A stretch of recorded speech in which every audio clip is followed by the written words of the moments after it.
Fish tank সেটাকে সব কিছু পরিষ্কার করছি, কারণ এখানে আমাদের ফিশ ট্যাঙ্ক হবে।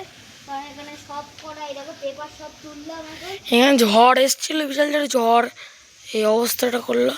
আমাদের এই জায়গাটা মিনি ভিলেজ ছিল, ঝড় এসে সব ভাঙচুর হয়ে গেছে।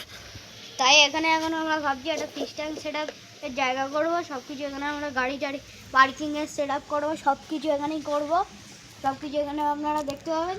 চলো কাজগুলো করা আপনারা দেখুন, ঠিক আছে চলো।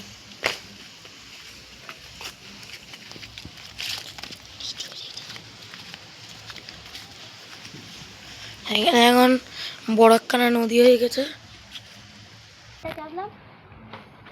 হুম, হ্যালো গাইস, দেখলে আবার এখন হয়ে গেল পরিষ্কার করা। চলো তখন আমাকে বললো, দিয়েছে বললো, আমি জল দিতে বললো, আমি এর দিলাম। আর এখন এই যে সব কাজ, অনেক পেপার, অনেক টাকা খরচা হয়ে গেছে। এখানটা হচ্ছে আমরা একটা মিনি ভিলেজ বানাবো, চেষ্টা করবো। এখন এগুলো সব ফিস সেট আপ তুলে দিচ্ছে, এখন হচ্ছে মিনি ভিলেজ হবে। এইটা ফিশ সেট আপটাও থাকবে, সাথেই মিনি ভিলেজ হবে। ওইদিকে একটা ফিশ সেট আপ থাকবে, এইদিকে একটা থাকবে, এইদিকে একটা থাকবে, ওইদিকে একটা থাকবে, এরকমভাবে আমরা চারকোনা করে বানাবো একটা ফিশ সেট আপ। তোমরা দেখতে থাকো। আবার তা আজকের জন্য এটুকুনি। তো টাটা, লাইক সাবস্ক্রাইবটা বলে দাও। লাইক সাবস্ক্রাইব করে দিও। চলো টাটা।